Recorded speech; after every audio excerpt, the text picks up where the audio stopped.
About computer system of the paper Introduction to IT System.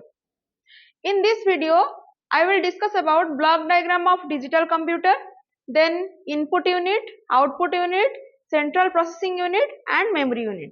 So let's start. Computer system refers to the complete setup that allows the computer to function, including hardware and software components. So now see the block diagram.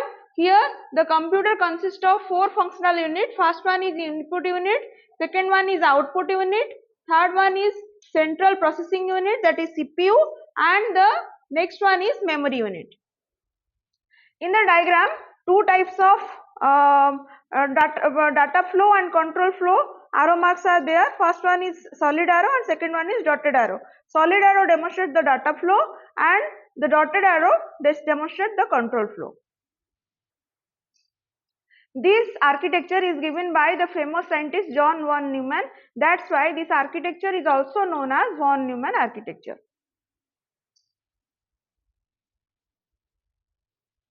So first start with input unit. Input unit and output. Through the input unit and output unit, the computer connects with the user. Through the input unit, we give data to the computer and the input unit converts the data into machine understandable format. Example of input unit is keyboard, mouse, trackball, etc. Second one is output unit. Through the output unit, we see the result we see the result to the outside world. It's the output in a form that is understandable by the user. Some of the common output devices are monitor and printer. And third part is known as your central processing unit, that is CPU. It is regarded as the brain of the computer. The CPU consists of 3 parts. First one is arithmetic and logic unit, that is ALU. Second one is control unit, that is CU, and third one is memory storage unit or register memory. So central processing unit is responsible for processing data and executing programs, turning input to output, and it improves the computer performance. Commonly it is referred to as a processor, microprocessor or a central processor. So first of all, we will start with arithmetic and logic unit. Arithmetic and logic unit, ALU, it performs all the arithmetic and logic operation inside the computer. It is a combinational digital circuit which performs all the calculations, and its complexity and cost increase with the complexity of operation. First one is adder, second one is register, and third one is accumulator. Adder performs all the calculations, register temporarily stores the information, and the accumulator stores intermediate results. These are the function of or main parts of the ALU.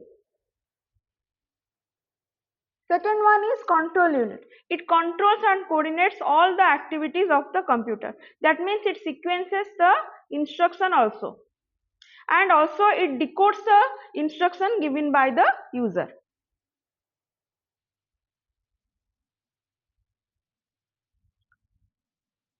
Next one is computer memory or memory unit. Computer memory or memory unit is a crucial part of the computer system. It stores instruction and data provided by CU and ALU and stores intermediate result also. The smallest unit of computer memory is bit. Computer memory is managed by operating system. Here data is stored at a specific address in memory. Types of computer memory. Computer memory is broadly classified into 2 types. One is primary memory and one is secondary memory. Again, primary memory is classified into 2 types. One is RAM and second one is ROM. Cache memory is also there. It is the part of RAM.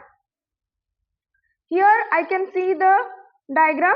Here RAM is volatile in nature and ROM is non-volatile in nature. Volatile means when the power goes off, the computer memory, the data of the computer is lost, and non-volatile means its data stores in a permanent manner. That I have discussed here. Two types of memory is there. One is primary memory and secondary memory. Primary memory is directly accessible by the CPU, whereas secondary memory is indirectly accessible by the CPU. Primary memory. Primary memory, until and unless the data is being stored inside the primary memory, it cannot go to the CPU for execution. For that, primary memory is very much essential for computer. It is made up of semiconductor devices. It is expensive due to fast access rate and circuit complexity. The examples are RAM, ROM and cache memory. RAM, full form of RAM is random access memory, full form of ROM is read-only memory. Now I will discuss about RAM and ROM. Random access memory access time is independent of physical location. That means the access time from the first location to the last location is same.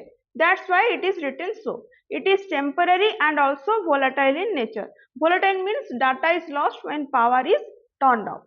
It is essential for computer function. It is classified into two types. One is SRAM, second one is DRAM. SRAM for static RAM and the full form of DRAM is dynamic RAM. Static RAM, it retains when power is supplied and it is very faster and also very expensive. DRAM, that is dynamic RAM. Dynamic RAM is actually used as the computer's primary memory. It is made up of tiny capacitors, so regularly refreshment is required here. Though capacitor has the tendency to lose electricity. It is often used in combination, that is DRAM is used for main memory and SRAM is used for cache memory. So this is all about random access memory. Now we will go for read-only memory. The read-only memory is non-volatile in nature. That means the data here never lost. These programs are typically critical and provided by the computer's manufacturer. It includes operating system and booting programs. ROM is of three types. First one is PROM, that is programmable read-only memory. Second one is EPROM, that is erasable and programmable read-only memory. Third one is EEPROM, that is electrically erasable and programmable read-only memory. First we will go for, now we will discuss it one by one. First one is programmable read-only memory. Here the read-only memory that can be modified by the programmer only once.